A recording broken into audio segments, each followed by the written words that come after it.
state of AI in the Department of Defense. So earlier this week, President Biden and Vice President Harris spoke eloquently about the administration's commitment to advancing the safe, secure, and trustworthy development and use of artificial intelligence. And the president signed an executive order that lays out strong, positive vision for government-wide responsible AI adoption, setting a model for industry and the world. As part of that, we here in DoD look forward to working with the White House and other national security agencies on a national security memorandum on AI that we expect will build on the responsible AI work we've done here at DoD. Because this is a topic we care a lot about at DoD, and we've been working on it for quite some time. For not only is AI on the minds of many Americans today, it's a key part of the comprehensive warfighter-centric approach to innovation that Secretary Austin and I have been driving from day one. After all, DoD is hardly a newcomer to AI. The Pentagon has been investing in AI and fielding data and AI-enabled systems for over 60 years. From DARPA funding for the first academic research hubs of AI at MIT, Stanford, and Carnegie Mellon in the 1960s, to the Cold War-era SAGE air defense system, which could ingest vast amounts of data from multiple radars, process it in real time, and produce targeting information for intercepting aircraft and missiles. To the dynamic analysis and replanning tool, DART, that DoD started using in the early 1990s, saving millions of dollars and logistical headaches in moving forces to the Middle East for Operations Desert Shield and Desert Storm. More recently, Apple's Siri has roots not just in decades of DoD-driven research on AI and voice recognition, but also in a specific DARPA project to create a virtual assistant for military personnel. Of course, increasingly over the last dozen years, advances in machine learning have heralded and accelerated new generations of AI breakthroughs, with much of the innovation happening outside DoD and government. And so our task in DoD is to adopt these innovations wherever they can add the most military value. That's why we've been rapidly iterating and investing over the past 2+ years to develop a more modernized, data-driven, and AI-empowered military now. In DoD, we always succeed through teamwork, and here we're fortunate to work closely with a strong network of partners in national labs, universities, the intelligence community, traditional defense industry, and also non-traditional companies in Silicon Valley and hubs of AI innovation all across the country. In several of those, we're physically present, including through offices of the Defense Innovation Unit, which we recently elevated to report directly to the Secretary. As we've focused on integrating AI into our operations responsibly and at speed, our main reason for doing so has been straightforward, because it improves our decision advantage. From the standpoint of deterring and defending against aggression, AI-enabled systems can help accelerate the speed of commanders' decisions and improve the quality and accuracy of those decisions, which can be decisive in deterring a fight and in winning a fight. And from the standpoint of managing across the world's largest enterprise, since our vast scale can make it difficult for DoD to see itself clearly, spot problems, and solve them, leveraging data and AI can help leaders make choices that are smarter, faster, and even lead to better stewardship of taxpayer dollars. Since the spring of 2021, we've undertaken many foundational efforts to enable all of this, spanning data and talent and procurement and governance. For instance, we issued data decrees to mandate all DoD data be visible, accessible, understandable, linked, trustworthy, interoperable, and secure.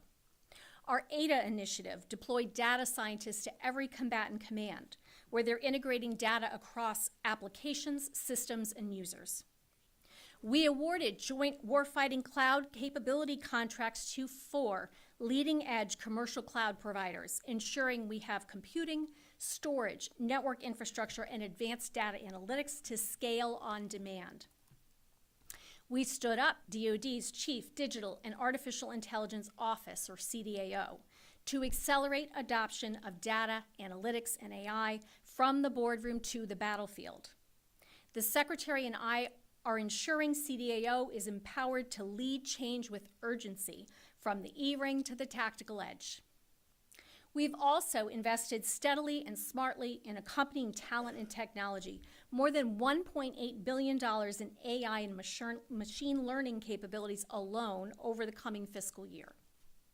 And today, we're releasing a new data, analytics, and AI adoption strategy, which not only builds on DoD's prior year AI and data strategies, but also includes updates to account for recent industry advances in federated environments, decentralized data management, generative AI, and more.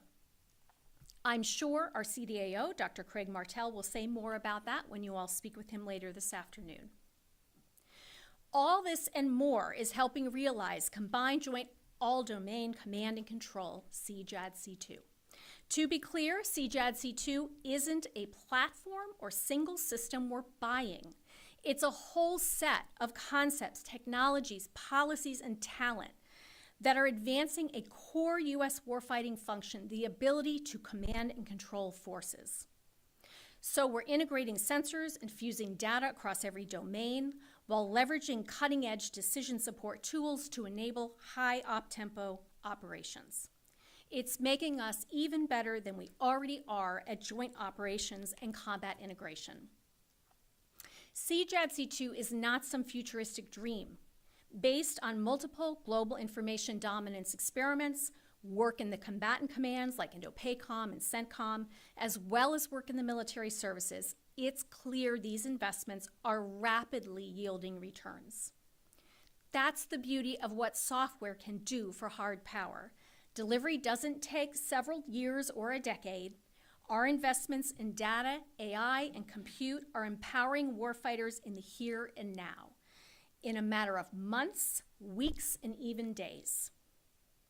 We've worked tirelessly for over a decade to be a global leader in the fast and responsible development and use of AI technologies in the military sphere, creating policies appropriate for their specific use. Safety is critical because unsafe systems are ineffective systems. The Pentagon first issued a responsible use policy for autonomous systems in 2012. And we've maintained our commitment since, as technology has evolved, adopting and affirming ethical principles for using AI, issuing a new strategy and implementation pathway last year focused on responsible use of AI technologies, and updating that original 2012 directive earlier this year to ensure we remain the global leader of not just development and deployment, but also safety. As I said before, our policy for autonomy in weapons systems is clear and well established. There is always a human responsible for the use of force, full stop. Because even as we are swiftly embedding AI in many aspects of our mission, from battle space awareness, cyber and reconnaissance, to logistics, force support, and other back office functions, we are mindful of AI's potential dangers and determined to avoid them. Unlike some of our strategic competitors, we don't use AI to censor, constrain, repress, or disempower people. By putting our values first and playing to our strengths, the greatest of which is our people, we've taken a responsible approach to AI that will ensure America continues to come out ahead. Meanwhile, as commercial tech companies and others continue to push forward the frontiers of AI, we're making sure we stay at the cutting edge with foresight, responsibility, and a deep understanding of the broader implications for our nation. For instance, mindful of the potential risks and benefits offered by large language models and other generative AI tools, we stood up Task Force Lima to ensure DoD responsibly adopts, implements, and secures these technologies.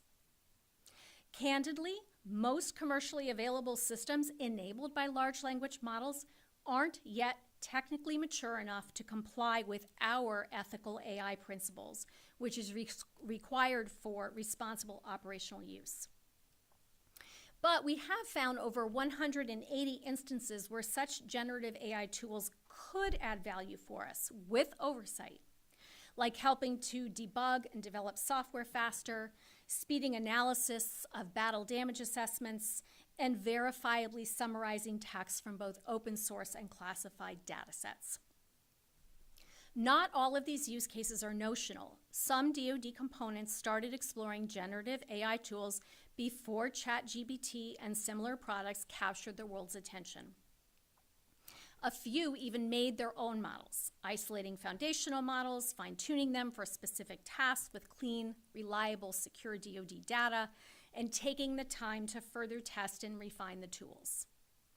While we have much more evaluating to do, it's possible some might make fewer factual errors than publicly available tools, in part because with effort, they can be designed to cite their sources clearly and proactively. Although it would be premature to call most of them operational, it's true that some are actively being experimented with and even used as part of people's regular workflows. Of course, with appropriate human supervision and judgment, not just to validate, but also to continue improving them. We are confident in the alignment of our innovation goals with our responsible AI principles. Our country's vibrant innovation ecosystem is second to none precisely because it's powered by a free and open society committed to responsible use values and ideals. We are world leaders in the promotion of the responsible use of AI and autonomy with our allies and partners. One example is the political declaration that we launched back in February and that Vice President Harris highlighted in London this week, which creates strong norms for responsible behavior. As the Vice President noted, over 30 countries have endorsed the declaration, ranging from members of the G7 to countries in the Global South. Another example is our AI Partnership for Defense, where we work with allies and partners to talk through how we can turn our commitments to responsible AI into reality.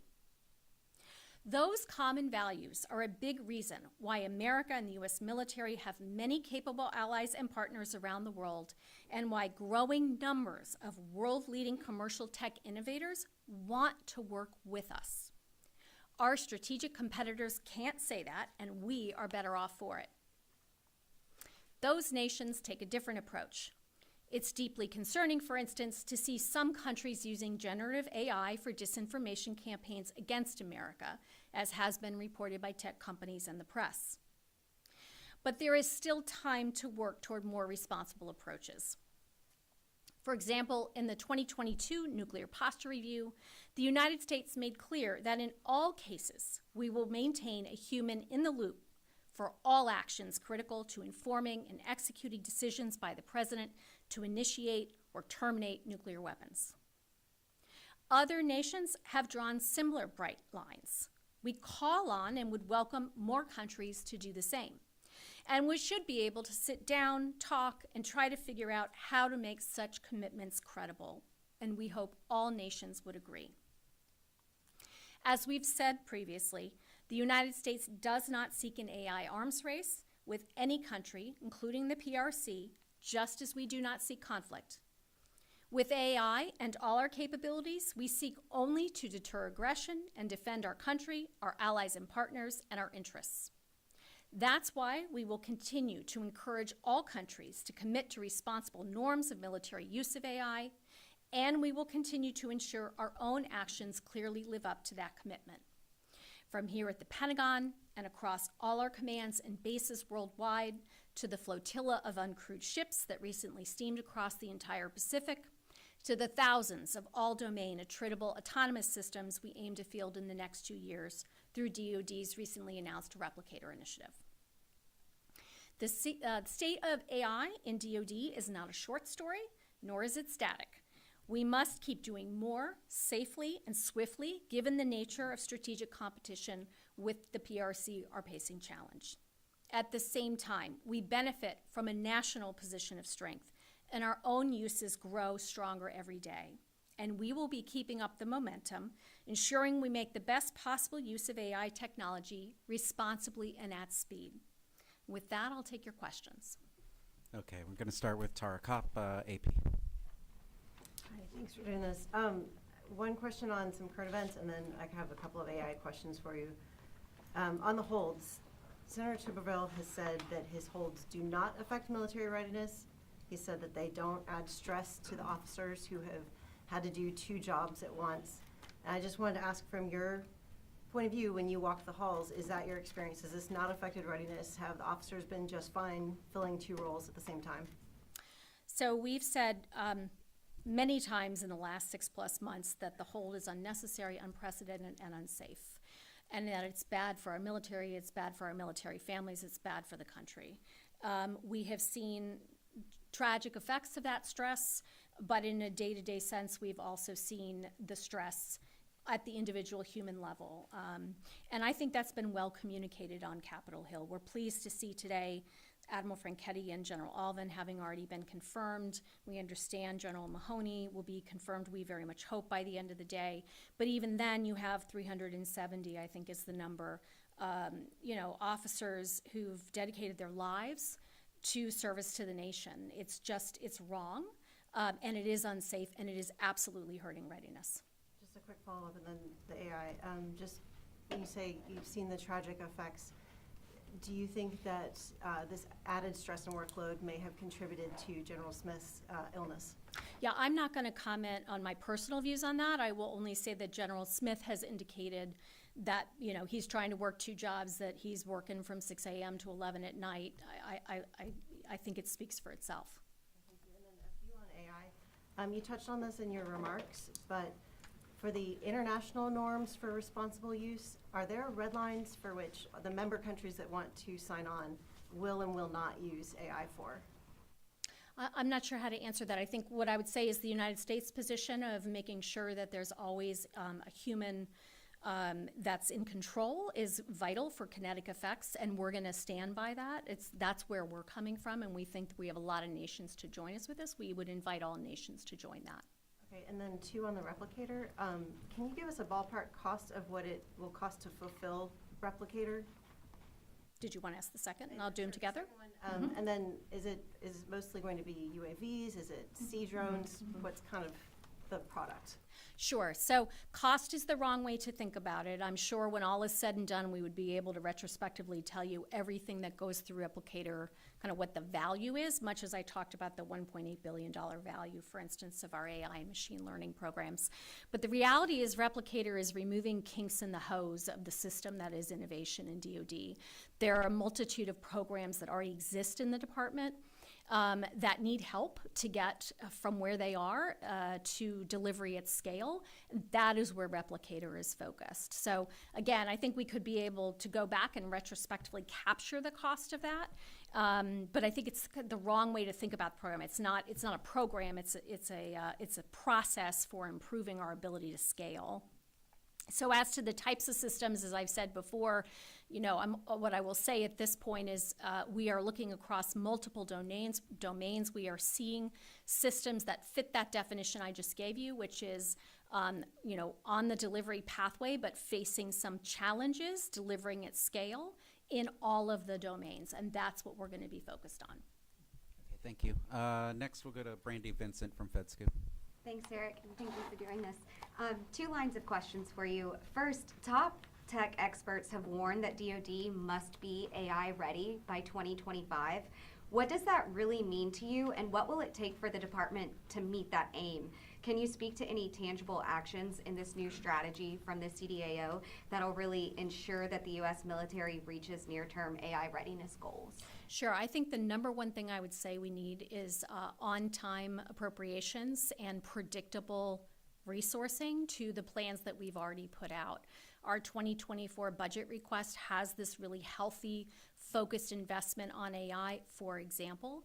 I think that's a major plus up once we can get those appropriations to getting to those goals. But absent any predictability in our funding stream, it's very difficult for us to be able to project with accuracy what we can and will deliver. What I can tell you is we are making strides every single day, and our experimental approach, the strategy you'll hear from Craig later today, really building out that iterative learning as we go and improving as we go is great. And I think that's a key piece of how we get there. The other key piece, as I mentioned in my remarks, is the partnerships. We have leading edge companies, researchers ready and willing to work with the United States. They see the value proposition, they see the challenges that authoritarian states are putting forward with their approach to AI, and they want to work with us. That's really what's going to help propel us as well. And then can you speak to how the CDAO and DoD has been advising and supporting Ukraine's experimentation and application of AI in this conflict? Is the team at CDAO providing algorithms or other capabilities to Ukraine? Sure. What I would say is CDAO is part of our whole team effort here in the department to provide assistance and support to Ukrainian partners. So they are part of the team. I think what we've seen play out in Ukraine is instructive for where the department in general is going, which you've got to have really good quality data, and then you got to take that decision quality data and move it to the either operator, logistician, decision maker, and that's what we're doing here at DoD. Thank you. Tony Capaccio, Bloomberg. Hi, Replicator, can you segue Replicator and AI? Where does AI fit into the program? You're envisioning masses of thousands of autonomous, attritable kamikaze drones, basically. Where would AI fit in? Providing targeting information or a command and control architecture? I mean, yeah, let me say first, I don't think kamikaze drone is the right way to think about it. You need to think, again, well beyond the kinetic side of this into the ability to deliver logistics, command and control, ISR, if you will, and again, multiple domains. So the idea that this is all about sort of kinetic swarms, I think is very misleading. But I do think back to my example on Ukraine, again, and everything that we're already doing today in DoD, it is really in the command and control, the ability to take information, fuse it together, whatever the purpose of it is, and use that to create decision advantage. And that replicator is going to help with that regardless of which domain it's operating in. That's where the AI would intersect with the autonomy. well, it wouldn't be like sending them on mission or programming missions into the various drones, and it would be a planning of the overall use of them? It could be either. Yeah, both of those are perfectly routine ways to think about the use of AI as you push it out through systems, whether those are attritable systems in the case of this replicator first tranche that we're doing, or any other kind of military application. Thanks. Yeah. Ladies and gentlemen, I'd like to thank the Deputy Secretary. Unfortunately, we're out of time today. We're going to take 1 second to reset as the Deputy Secretary steps out, and then Brigadier General Ryder is going to come up and brief news of the day. Thank you very much.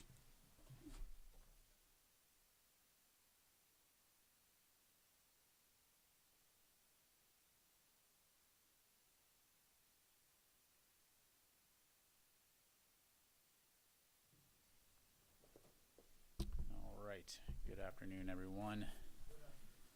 Thank you, sir.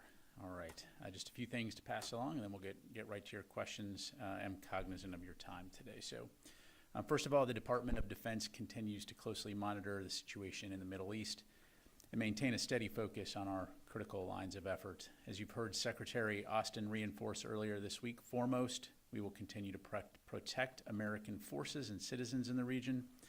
Second, we continue to flow critical security assistance to Israel as they defend themselves against further Hamas terrorist attacks. Third, we're coordinating closely with the Israelis to help secure the release of hostages held by Hamas, including American citizens. And fourth, we've strengthened our force posture across the region to deter any state or non-state actors from escalating this crisis beyond Gaza. Secretary Austin and DoD leaders are actively engaged in frequent communication with our partners in the region to discuss the situation as we work to prevent this from broadening into a larger regional conflict. And in those discussions, the Secretary has also reaffirmed the U.S. emphasis on the protection of civilians and unfettered access for the delivery of humanitarian aid for civilians in Gaza. Separately, next week, Secretary Austin will travel to India, the Republic of Korea, and Indonesia for several important engagements to further bolster our strong relationships in the Indo-Pacific region. The Secretary and India's Defense Minister will participate in the 5th 2+2 ministerial dialogue alongside Secretary of State Blinken and India's Minister of External Affairs. Secretary Austin will then travel to the ROK for meetings with the ROK Minister of National Defense, which include the 55th Annual Security Consultative Meeting and the inaugural ROK United Nations Command Member States Defense Ministerial Meeting. Finally, Secretary Austin will participate in the 10th ASEAN Defense Ministers Meeting plus or ADMM plus in Jakarta, Indonesia. This will be the Secretary's 4th trip to the Indo-Pacific region this year and his 9th since becoming Secretary of Defense. The trip comes as the United States, along with U.S. allies and partners across the Indo-Pacific, continues to deliver historic momentum toward a shared regional vision for peace, stability, and prosperity. Finally, I know there has been some interest in whether Secretary Austin has had the opportunity to meet with the new Speaker of the House yet. As an update, both Secretary Austin and Chairman of the Joint Chiefs of Staff, General Brown, had a chance to meet with Speaker Johnson yesterday. As always, the Secretary and the Department look forward to working closely with the Speaker and the Congress to ensure that the U.S. military has what it needs to carry out our important mission of defending our nation. And with that, I'd be happy to take your questions. Go to AP Tarakap. Thanks, General Ryder. So we've begun to see both from President Biden and from some members of Congress that there is interest in a ceasefire or a pause in operations in Gaza to allow some humanitarian aid to get through. Does the Secretary think that a ceasefire or a pause would also be beneficial at this point, and is he communicating that to his Israeli counterparts? Yeah, so a couple things there. As it relates to a ceasefire, I think you've heard the White House speak to this as well.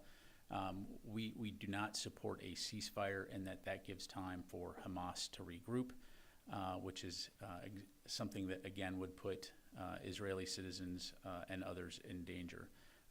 You have heard, however, the President say that the U.S. government does support humanitarian pauses to enable humanitarian aid to get in, for hostages to get out, as well as other citizens. So in the Secretary's discussion with his counterparts, as I mentioned at the top, the discussion of ensuring that Palestinian civilians, Gazans, innocent civilians in Gaza are able to get humanitarian assistance, whether that be water, fuel, medical aid, that continues to be something that we continue to emphasize regularly. So the Secretary is advocating for potentially a humanitarian pause, as the White House has suggested? So again, I'd refer you to the White House to talk broadly. The DoD focus, again, our focus is on the things that I highlighted at the top, which is deterring a broader conflict, ensuring force protection, and also ensuring that Israel has what it needs to defend itself. Thank you very much. Idris. Two quick questions. Firstly, on the, I think it was last week, the intercepts by the Carney of the missiles from Yemen. Now that you've had some time to study it, do you definitively believe that the missiles were heading to Israel and the U.S., that the warship was not a target? Again, we know that the Houthis have the ability, by virtue of the missiles that they're employing, to range targets in Israel. As it relates to the USS Carney, again, what we know is that those missiles were in the vicinity of the Carney, and so they took appropriate action to take those missiles down. But the broader point here is, again, we know that they have this capability, the missiles that can reach targets in Israel, and as you saw earlier this week, Israel did take one of those missiles down. But as it relates to Israeli missile defense and air defense, I'd refer you to them to talk about that. Yeah, I don't have that information to pass along. And then just sort of a simple question. Do you believe Israel's response so far has been proportionate? Look, I'm not going to speak about Israel's operations. You've heard us say that we continue to talk with them about the importance of applying the laws of war, which includes proportionality, which includes taking into account civilians on the ground. But you've also heard us talk about the challenging situation that they're in as it relates to Hamas and their extensive network of command and control, operational nodes, rockets, and oh, by the way, tunnels deeply embedded underneath Gaza, all wrapped around innocent civilians. And so again, I don't think any of us can question the complexity of the urban warfare that is taking place in Gaza. But we will continue, and we do expect our Israeli partners to abide by and take into account the laws of war as they conduct their operations. Let me move over here to Will. Two questions. First, in terms of U.S. end-use monitoring of military supplies or aid supplied to Israel, have there been any instances of concern or that raise concerns on the U.S. side in terms of civilian casualties? And second, could we just get an update on the number of attacks on U.S. forces in the region? Sure. So whenever we provide military assistance to partners, including Israel, we do make clear that that support must be used consistent with international law to include the law of war and obligations related to protecting civilians. So that is standard with any partner that we provide. And again, this is part of the conversation that we continue to have with our Israeli partners, recognizing that they do have an inherent right and a duty to protect their citizens. As it relates to attacks, since October 26th, there have been 8 attacks, 3 in Iraq, 5 in Syria. And I would say just one, the last one was on October 31st. And that was 1 attack in Syria. And what's the total now in light of those results? 28 total. Okay. Since October 17th? Since October 17th, correct. Eastern time. Chris. Thanks, Pat. 2 questions, one on the attacks and one on Ukraine training. I'd just like to clarify what an attack on U.S. forces is, just so we're all speaking the same language. Are you counting attempted attacks that may fail at launch? And is your assessment of an attack consistent with how you've categorized these incidents in the past? Yeah, so it's a great point, and thanks for bringing it up. And so I think part of the challenge here, and I know that you all wrestle with this as well, is defining an attack. And for those of you that have spent any significant time in places like Iraq and Syria, particularly during the height of combat operations, whether it be OIF or the counter-ISIS campaign, it was not unusual back in the day, so to speak, to have indirect fire on a daily basis, sometimes multiple times a day. My own experience sitting in Baghdad, the first couple weeks of the deployment, it was a significant psychological event. By the end of the deployment, it barely registered an eyebrow raise. That said, it's dangerous, right? And so in some cases, you have a couple of rockets maybe impacting somewhere near the fence line or inside the fence line. In other cases, you have drones that may impact a facility. As you saw on October 17th and 18th, we had some folks that experienced some injuries. Since then, no injuries of U.S. personnel to my knowledge. But again, it doesn't minimize the potential risk and the danger of these. And so as we put these lists together, these numbers together, we're working with CJTF OIR, U.S. Central Command, to try to be as conservative as possible to identify if U.S. forces in Iraq and Syria were threatened. But again, it's going to be an art, not a science, and for the sake of transparency, trying to ensure that we're providing what we can as quickly as we can. And so I'll just leave it there. So what is the definition? Is there a distance it has to be, or is it? No, again, like I said, it's U.S. forces essentially being threatened. But again, it's going to be more of an art and a science, depending on the situation. And then my second question, on Tuesday you said the timeline for training Ukrainian pilots on F-16 would be roughly 5 to 9 months. Is that a pre-existing DoD estimate, or is that an assessment that came after the pilots got to Arizona? That's an assessment that essentially is tailored to the current situation based on our conversations with the Air National Guard, and again, very much predicated on the skill level of the individual pilots that are going through that training. So, just to... And then last question. Yeah, just to clarify... It's not an Air Force briefing, man. Although I do appreciate it. So again, was that before they got to the U.S. or a conversation that happened once the pilots were assessed in the United States? Yeah, so my understanding is Ukraine identifies the pilots that they're going to send. They come to the U.S. Part of that initial discussion is evaluating their skill level, where they stand in terms of English language skills, pilot skills, and so it would be tailored to the individual pilot. And so there can be some variance there in terms of one pilot may finish sooner than another pilot, if that makes sense. Okay, Laura. Thank you. One quick question and then a follow-up. Does DoD have any role in making sure that aid can continue to flow into Gaza? Is DoD actually doing anything to do that? So right now, the Department of Defense is not physically part of that process, but again, as part of the broader U.S. government. And as I mentioned, this is a discussion that the Secretary does have with his counterparts in terms of, particularly encouraging Israel to ensure that that aid can get in. And then my follow-up is, what is DoD's assessment as to whether the IDF has taken the advice that U.S. Special Operators offered in terms of targeting innocent civilians and that type of thing? You mentioned special operators. What do you mean? Yeah, the special operations team that was in Israel giving advice on targeting and civilian casualties. What is DoD's assessment of whether the IDF has actually put that into practice? Yeah, so just to clarify, the special operations forces that you're talking about are those individuals that shortly after the October 7 attacks are helping to advise on hostage recovery. They are not participating in, we the U.S. military are not participating in IDF target development, helping them run their campaign, just to be crystal clear that it is their operation, they're running their operation, so that planning element is providing planning and intelligence support as it relates to hostage recovery.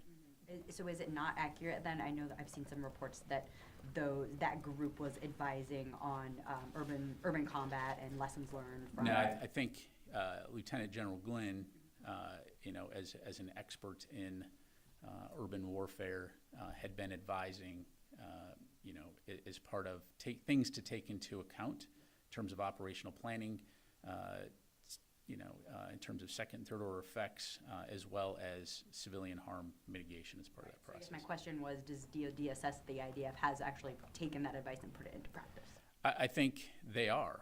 And again, I'm not going to speak to their individual operations or individual strikes, but we do know in our conversations with them that they do take law of war into account and that they do take this into consideration into their operational planning. But again, as far as individual operations go, I'd refer you to them. Sir. General, thanks. We talked a couple days ago about how the department views the attacks on the positions in Iraq and Syria as separate from what's ongoing in and around Gaza. But so much of the accounting, these attacks have been going on for years, but so much of the recent bump in accounting starts October 17th, when the hospital bombing played out and the accusations against Israel and then the assessment that came afterwards showing it came from within Gaza. Does the department assess that hospital bombing had anything to do with inspiring more attacks against American positions? Yeah, I can't necessarily corroborate or connect dots between why one terrorist organization would do one thing versus another. I think that we are all sensitive to the fact that there are tensions in the region, and as I mentioned earlier, a major focus for the Department of Defense is to deter a broader regional conflict. And so you are seeing, and we probably will continue to see, groups that may try to exploit the situation to benefit their own interests, to include Iranian proxy groups. And so our point in all of this is our forces that are in Iraq and Syria are there for one reason only, and that's the enduring defeat of ISIS, and that's what they will continue to stay focused on. But if those forces are threatened, we will not hesitate to take appropriate action at a time and place of our choosing to protect those forces. And so again, within the context, the broader strategic context of everything that's happening in the Middle East and the broader region, we will make those decisions very deliberately, very thoughtfully, again, with the broader objectives in mind of protecting our forces and making sure that this does not spin out of control into a broader regional conflict. So you see it more as maybe perhaps some of these groups acting in isolation or using the situation in and around Gaza as leverage or as justification or just as a broader threat environment to conduct these attacks? That's correct. And we've known for a long time that one of Iran's broader strategic goals is, forcing the United States out of the region. And they've employed these proxy groups through multiple means in the past to do this, right? So they want us out of Iraq, they want us out of Syria because it doesn't suit their interests, and we're still there. And, oh, by the way, we're there at the invitation of the government of Iraq to help their security forces. And, oh, by the way, it wasn't that long ago, although I guess it, relative, that ISIS was 24 kilometers outside of Baghdad. And so no one wants to see those days come back. So we're going to continue to make sure that doesn't happen. In the meantime, though, if those forces are threatened, track record proves we will take deliberate, decisive action to protect those forces. Fadi. Very briefly, on a different issue, the Journal has a report that the Wagner Group may supply air defense to Hezbollah. Was wondering if you had a reading on that and any sense of how Russia's interest in the region may have evolved over the past month. Yeah, I've seen those reports. I don't have anything specifically on it. If true, very concerning. What we have seen here is Russia not condemn the attacks by Hamas, which, again, I think is true to brand here in terms of the kinds of activity we see them doing in Ukraine. But that's something that we'll continue to monitor, but I don't have any specific information on that. Fadi. Thank you. I have two questions, one on Gaza and one on Yemen. I want to start with Yemen. I saw the readout from the meeting between the Secretary and the Minister of Defense of Saudi Arabia. Has there been any discussion and request by the U.S. for the Saudis to intercept potential missiles and drones out of Yemen as part of the integrated missile defense in the region? Yeah, thanks, Fadi. So in terms of their discussion, it was a very good discussion. You saw in the readout, we talked about our mutual cooperation and defense efforts. I don't have anything specifically to talk about beyond that readout other than to say, that the United States will work very closely with partners in the region to ensure that we can continue to preserve security and stability throughout the region. Okay. On Gaza, you maintain that the Israelis are following your advice. They're adhering to the laws of war, international law, but you don't want to discuss any specific incidents or attacks. However, you're not going to be able to maintain this, especially when you have stark examples like the strike on Jabalia refugee camp, the biggest in Gaza. Israel admitted it took that decision knowing that there's going to be civilians, but went after a Hamas leader, according to their own statements, on TV. So how can you maintain they are following the laws of war and international humanitarian law when they're admitting something like this? Yeah, what I said, Fadi, is that we're having conversations with them about the importance of taking the law of war into account, and that they, in our discussions with them, we believe that they are taking it into account. But again, I'm not going to get into individual specific strikes, individual specific actions.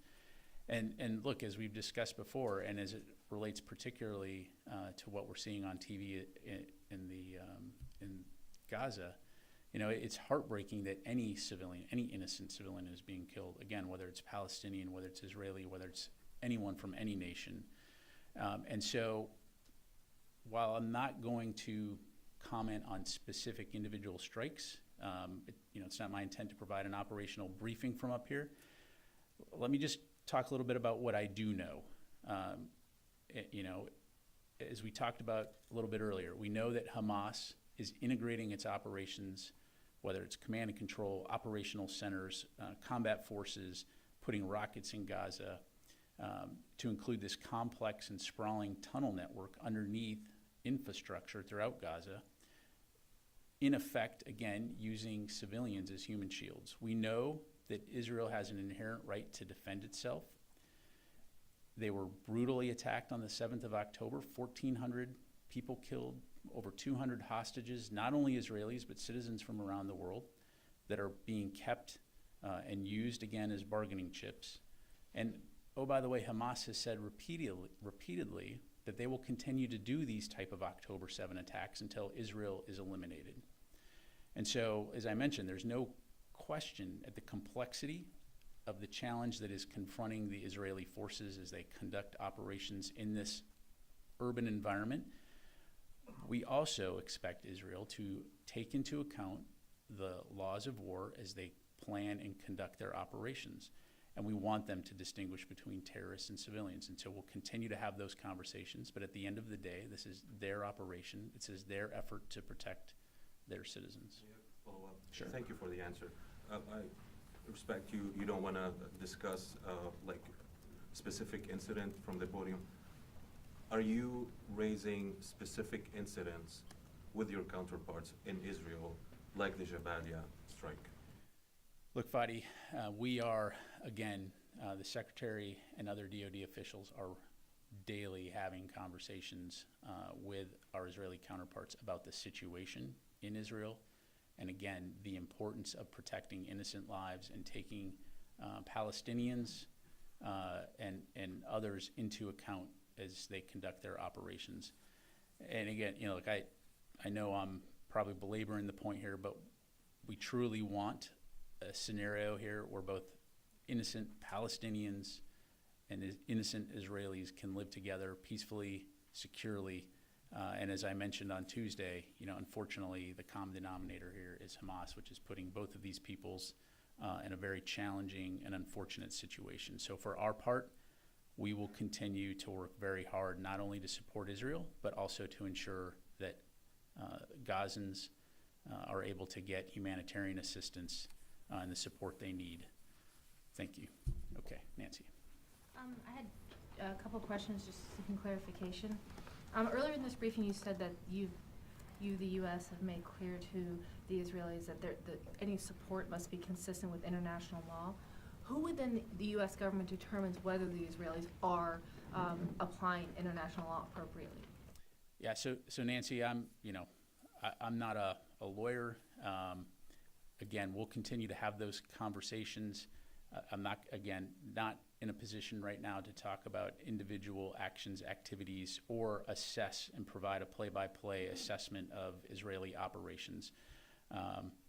Again, we are where we are at this point in time, and I'll just leave it at that. No, I appreciate that. I'm not looking for incident by incident. I'm looking for bureaucratically, how do those assessments happen? Is there a way to consider taking that question so that we can understand the process by which the U.S. makes its determinations? In terms of which aspect? The U.S., if I heard you correctly, U.S. support is with the expectation that the Israelis abide by the international law rules around the conduct of war. Who decides whether the Israelis are indeed applying those laws or if they are in violation of them within U.S. government? I'm not looking for any specific case. I'm just trying to understand process-wise how that determination is made. Yeah, so, without necessarily getting into hypotheticals, certainly there's an interagency process by which we evaluate the use of U.S. assistance by any of our partners. And again, recognizing the complex nature of the situation on the ground in Gaza right now and what the Israelis are confronting in terms of an adversary whose stated objective is to eliminate Israel as a state. By the way, the laws of war that do highlight that if a non-military facility is now employed by military forces, it does become a legitimate target. Again, there will be constant discussions. I think, again, the focus right now is on ensuring that Israel has what it needs to defend its people, while at the same time ensuring that we can continue to make sure that innocent civilians in Gaza can get the aid that they need. So. Okay. And then the Secretary hasn't been in this briefing room doing a press conference with the chairman since January of 2022 in terms of answering broad questions. Given that the U.S. has now deployed 1,200 troops approximately, sent air defenses, sent 2 aircraft carrier groups into the region, can we expect to hear from him directly? Does he feel that he has a responsibility to talk to the American people directly and answer questions directly, given the seriousness of the situation that we're in right now? Yeah, he does. And as you know, he does engage the media on multiple occasions, especially when we're on travel. I know that right now, we've got whether it's the Ukraine Defense Contact Groups, when we're overseas in India, Korea, and Indonesia, he will be conducting press engagements there as well. And so again, the Secretary fully understands the importance of making sure that the American public understands what the department is doing, and we'll continue to endeavor to make sure that information is there. One last thing, I participate in those and I appreciate them, but they tend to be limited, the number of questions, and sometimes on topic. And almost 2 years is pretty pretty long period for Secretary of Defense and the chairman to not come to this room and answer questions on a wide variety of topics more than a handful of the times. I would just make the plea that given the news events, the level of U.S. involvement, that he treat this as an opportunity to engage with the press. Yeah, thanks for that, Nancy. Appreciate it. Warren? I was wondering if you could say, broadly speaking, does the U.S. think Israel has been effective in targeting Hamas in Gaza? And does the U.S. believe the campaign has significantly degraded Hamas? Yeah, thanks, Warren. So it'd really be inappropriate for me to provide a battle damage assessment from the podium. This is an Israeli operation. I'd refer you to them to talk about that. And again, we know that they have a tough task at hand, which is fighting an enemy that has sworn to defeat them and destroy the state of Israel. And we do know that they are actively going after Hamas leaders. But again, I'd refer you to them to talk about that. Just one more very quick one. The U.S. has or is about to have 2 carriers in the Eastern Med. Will immediate embark be allowed? If not, why not? Oren, look, we fully understand the request. We will take it under advisement, and if an opportunity presents itself, we'll certainly make that available. Thank you very much. Time for a few more. I'll go to Ashley, and then I'll go to the phone. I wanted to ask about the weapons deliveries to Israel. Have any constraints been placed on how they use the weapons? Look, beyond broadly speaking what I've talked about, we are not putting constraints on Israel in terms of how they conduct their operations. They are professional military, well-trained, well-led, and so I'll just leave it at that. And then I also wanted to ask, the Treasury Department unveiled like 130 new sanctions placed on entities and people related to Russia and the defense industry base. Could you broadly speak of observations of the defense industry base there right now and what you're seeing, their ability to regenerate, to get new equipment, whether it's like pulling from Turkey, the UAE, or other countries, or just internal? Sure. I mean, broadly speaking, the energizing of the defense industrial base has been a key priority for Secretary Austin, particularly coming out of COVID, but most importantly, as we continue to look to support Ukraine and now Israel, as well as our other commitments internationally. And so our acquisitions and sustainment team has been very, very active in terms of meeting with our international allies and partners. Most notably, the National Armaments Directors have met pretty much every single month following the Ukraine Defense Contact Group to look at ways that we can capitalize on one another's industrial bases to ramp up production of key requirements as it relates not only to supporting our partners like Ukraine, but also replenishing our own stocks. And so that will continue to be an area of significant focus, but we're confident that we will be able to meet all of those needs. Thank you very much. Okay, sir. Thank you, General. I just want to go to the phone, sorry. Just to follow up on an answer you gave to Nancy's line of questioning, you said that the determination about whether international law and the rules of war are being followed is an interagency process. So this is, there is no, it sounds like what you're saying is no outside agency. No, what she asked, what I thought I heard was how do we, within the U.S. government, how would we conceivably make a determination like that, right? So my response was, as part of an interagency process and review, that could conceivably be a question that's answered. I'm not going to speak for any independent group or folks outside of the U.S. government that may come to their own conclusions. Well, right, and so I guess my question is, would those conclusions play any role in the U.S. government's determinations? Yeah, so I appreciate the question. I just don't want to get into hypothetical scenarios right now. Okay, I'll come to you, Mike. Let me go to Jeff, Task and Purpose. Thank you. The recent airstrikes in Syria were meant to deter attacks on U.S. troops in Iraq and Syria. Given that there have been more attacks since then, is it accurate to say that in a strategic sense, the airstrikes failed?